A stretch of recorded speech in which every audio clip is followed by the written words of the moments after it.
All the students eager to learn English are welcome to our channel Learning English. Today's lesson, some typical phrases and sentences. আজকের পাঠ পূর্ব পাঠেরই continuity. বহুল প্রচলিত কিছু phrase ও সেন্টেন্সের সঠিক অর্থানুসারে প্রয়োগ দেখানোই হলো বর্তমান পাঠের উদ্দেশ্য। এখানে কিছু প্রিপোজিশন, আর্টিকেল এবং কয়েকটা অ্যাডভার্বের প্রয়োগটা লক্ষণীয়। তাহলে এবার আমরা দৃষ্টান্ত অনুসরণে বোঝার চেষ্টা করি। First example, at present, presently, for the present. এই তিনটে ফ্রেজেরই আলাদা আলাদা অর্থ। অ্যাট প্রেজেন্ট মানে হলো বর্তমানে, at the present time. Presently অর্থ হলো ভেরি সুন, খুব তাড়াতাড়ি। আর ফর দি প্রেজেন্ট হলো ফর দি টাইম বিং বা আপাতত। এবারে উদাহরণ আসছি। অ্যাট প্রেজেন্টের উদাহরণ হচ্ছে I am busy at present, বর্তমানে আমি ব্যস্ত। নাম্বার 2, প্রেজেন্টলির উদাহরণ হচ্ছে হি উইল কাম প্রেজেন্টলি, অর্থাৎ তিনি শীঘ্র আসবেন, খুব তাড়াতাড়ি আসবেন, very soon. Number 3, this will do for the present,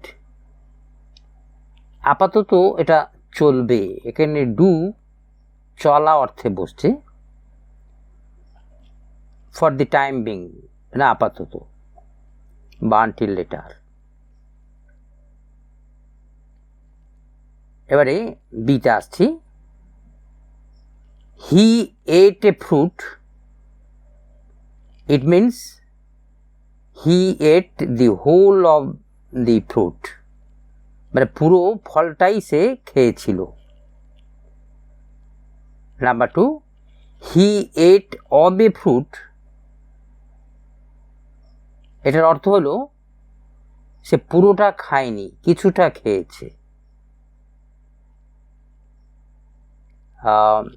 he ate not the whole but a little of it, অর্থাৎ ফলটার কিছুটা অংশ সে খেয়েছে, সবটা খায়নি। See, poor as I am, আর ডিতে দেখানো হচ্ছে অ্যাজ হি ইজ পুয়ার। এ দুটোই কিন্তু সাবঅর্ডিনেট অ্যাডভার্বিয়াল ক্লজের শুরুতেই এগুলো বসে। পুয়ার অ্যাজ আই অ্যাম, এটার মানে হলো দো আই অ্যাম পুয়ার বা ইনস্পাইট অফ মাই পভার্টি। লক্ষণীয়, এই সাবঅর্ডিনেট অ্যাডভার্বিয়াল ক্লজের শুরুতেই পুয়ার কথাটা বসেছে। পুয়ার একটা অ্যাডজেক্টিভ এবং তারপরেই অ্যাজ বসেছে। মনে রাখতে হবে, কোনো সাবঅর্ডিনেট অ্যাডভার্বিয়াল ক্লজ যদি অ্যাডজেক্টিভ দিয়ে শুরু হয় এবং তারপরেই যদি অ্যাজ বসানো হয়, তাহলে মনে রাখতে হবে সেই অ্যাজের অর্থ হচ্ছে যদিও। তাহলে আমরা এক্সাম্পল আসছি। Poor as the man is, he is happy. It means যদিও লোকটা হয় গরিব, তবুও সে সুখী। একটা কন্ট্রাস্ট লক্ষণীয়।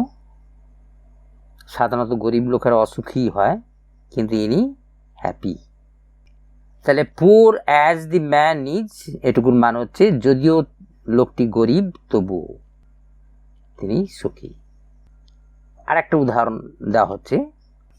উদাহরণটা হলো illiterate as Akbar was, he was an ideal emperor.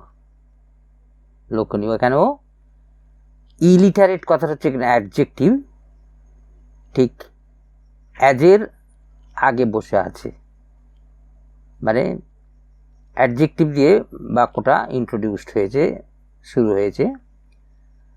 তাহলে ইলিটারেজ অ্যাজ আকবর ওয়াজ, যদিও আকবর নিরক্ষর ছিলেন তবুও তিনি ছিলেন একজন আদর্শ সম্রাট। ঠিক আছে, তাহলে কি হলো, কোনো অ্যাডজেক্টিভ দিয়ে যদি বাক্য শুরু হয় এবং তারপরেই যদি অ্যাজ বসানো হয়, সেই অ্যাজের অর্থ হচ্ছে যদিও ডট ডট তবুও। এবার আসছি অ্যাজ হি ইজ পুর, এটাও একটা subordinate adverbial clause. It means because he is poor, যেহেতু তিনি গরিব সেই হেতু। তাহলে এক্সাম্পল হচ্ছে as he is poor he can not help the beggar, যেহেতু তিনি গরিব সেহেতু তিনি ভিখারিটিকে ভিক্ষা দিতে পারেননি না বলে পারছেন না। আবার বলছি, যেহেতু তিনি গরিব সেহেতু তিনি ভিখারিটিকে ভিক্ষা দিতে পারছেন না। তাহলে এখানে শুরুতেই যেহেতু অ্যাজ বসছে, এই অ্যাজের অর্থ হচ্ছে যেহেতু ডট ডট সেই হেতু। প্রয়োগ E, to lose heart, it means to be disappointed or to be disheartened, মানে হতাশ হওয়া। Example, we should not lose heart at our failure, মানে আমাদের ব্যর্থতায় হতাশ হওয়া উচিত নয়। তারপর আসছি to lose one's heart to, it means fall in love with, মানে হলো প্রেমে পড়া। Example, Rosalind lost her heart to Orlando at first sight, যেটা বোঝা যাচ্ছে এটা বিখ্যাত নাট্যকার শেক্সপিয়ারের অ্যাজ ইউ লাইক ইট নাটক থেকে নেওয়া। প্রথম দর্শনেই রোসালিন্ড অরল্যান্ডোর প্রেমে পড়েছিলেন। F, to search a man, examine his body, অর্থাৎ দেহ তল্লাশি করা। To search a man means examine his body, মানে দেহ তল্লাশি করা। Example, the constable was ordered to search the suspect for the illegal product, মানে কি হচ্ছে, কনস্টেবলকে নির্দেশ দেওয়া হয়েছিল সন্দেহভাজন ব্যক্তিটির দেহ তল্লাশি করতে ওই কোনো বেআইনি প্রোডাক্টের জন্য যদি থাকে তার কাছে। এবারে to search for a man, it means to look for the man, অর্থাৎ এটা হচ্ছে কোনো হারিয়ে যাওয়া ব্যক্তির খোঁজ করা। Example, the anxious parents started searching for the lost child in the fair, অর্থাৎ উদ্বিগ্ন বাবা মা মেলার মধ্যে হারিয়ে যাওয়া শিশুটির খোঁজ করতে শুরু করলেন। এবারে প্রয়োগ জি, অন বিহাফ অফ আর in behalf of. On behalf of কথার অর্থ হলো অ্যাজ দি রিপ্রেজেন্টেটিভ অফ, অর্থাৎ কারোর পক্ষ হিসাবে বা কারোর প্রতিনিধি হিসাবে। Example, on behalf of my colleagues and myself I thank you, অর্থাৎ আমার সহকর্মীদের পক্ষে এবং আমি আপনাকে ধন্যবাদ জানাই। In behalf of, it means in the interest of, অর্থাৎ কারোর স্বার্থে। Example, he spoke in behalf of his friend, সে তার বন্ধুর স্বার্থে কথা বলেছিল। এবারে H, to take heart, it means to gain courage, অর্থাৎ সাহসী হয়ে ওঠা বা সাহস সংগ্রহ করা। Example, I told her to take heart and try again next time. আমি তাকে সাহসী হতে বললাম এবং পরের বারে আবার চেষ্টা করতে বললাম। এবার আসছি to take to heart, it means to be affected deeply. Example, don't take his comments to heart please. মানে তার মন্তব্যটায় তুমি ক্ষুণ্ণ হয়েও না, মানে মনে আঘাত পেও না। এবার আইতে আসছি, see it, see to it আর সি টু ইট দ্যাট, এই তিনটে ফ্রেজের মানে দেখা যাক। I see it, it means I perceive it, মানে আমি বুঝলাম, তোমার কথা বুঝলাম। I shall see to it, এটার অর্থ হচ্ছে I shall attend to it, অর্থাৎ এটার প্রতি আমি মনোযোগ দেব, অর্থাৎ I shall be attentive to it. তারপরে see to it that, it means make sure, নিশ্চিত হওয়া।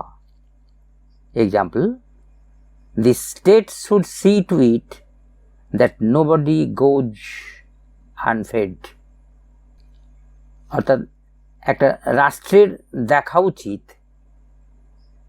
কেউ যেন না খেয়ে থাকে। Application J, speak and you die, এটা একটা মনে রাখতে হবে, এটা একটা কম্পাউন্ড সেন্টেন্স। অ্যান্ড এখানে কনজাংশন, দুটো ক্লজকে যুক্ত করেছে, স্পিক অ্যান্ড ইউ ডাই। আর দ্বিতীয় স্পিক অর ইউ ডাই, এটাও একটা কম্পাউন্ড সেন্টেন্স, এখানে অর একটা কনজাংশন দুটো ক্লজকে যুক্ত করছে। এবারে এই দুটো সেন্টেন্সের মধ্যে পার্থক্যটা বা বৈপরীত্যটাও লক্ষণীয়। If you speak you shall die, এটার মানে হলো যদি তুমি কথা বলো তাহলে তুমি মরবে। মানে প্রদত্ত বাক্যের বাংলার হচ্ছে কথা বলো এবং মরবে। চুপচাপ থাকলে মরবে না, অন্যভাবে বলতে পারি কথা বলো তা না হলে মরবে।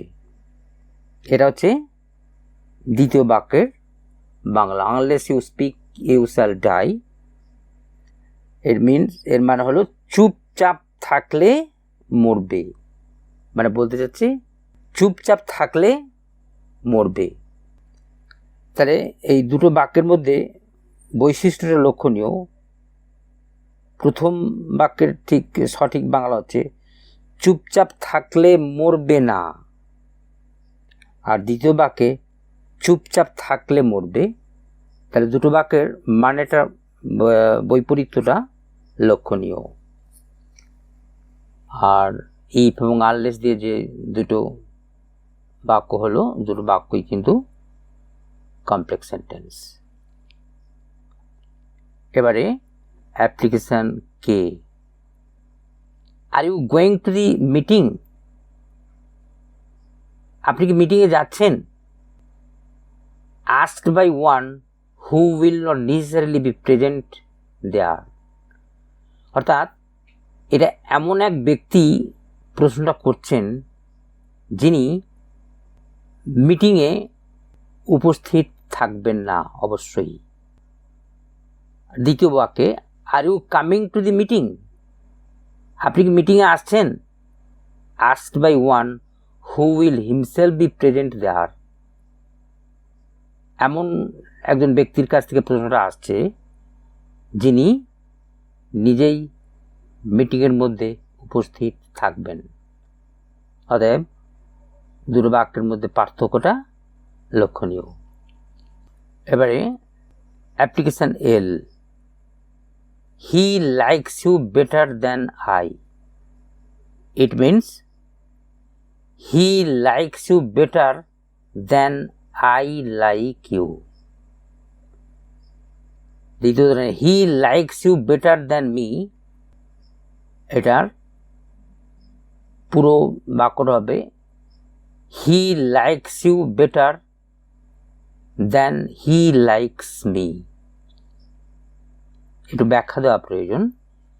হি likes you better than I, এটা অনেকে মনে করবে এটা একটা সিম্পল সেন্টেন্স, ভাবাটা খুব স্বাভাবিক, কারণ এখানে লাইকস একটা মাত্র ফাইনাইট ভার্ব এসছে।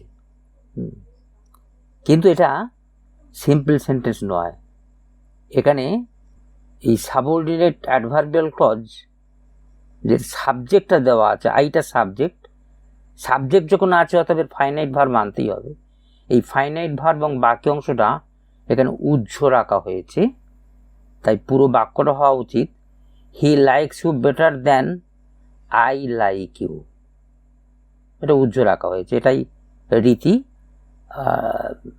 ডিগ্রি, অ্যাডজেক্টিভের ডিগ্রির ক্ষেত্রে এটাই মানে সাবঅর্ডিনেট অ্যাডভার্বিয়াল ক্লজের বাকি অংশ উজ্জ্ব রাখা হয়।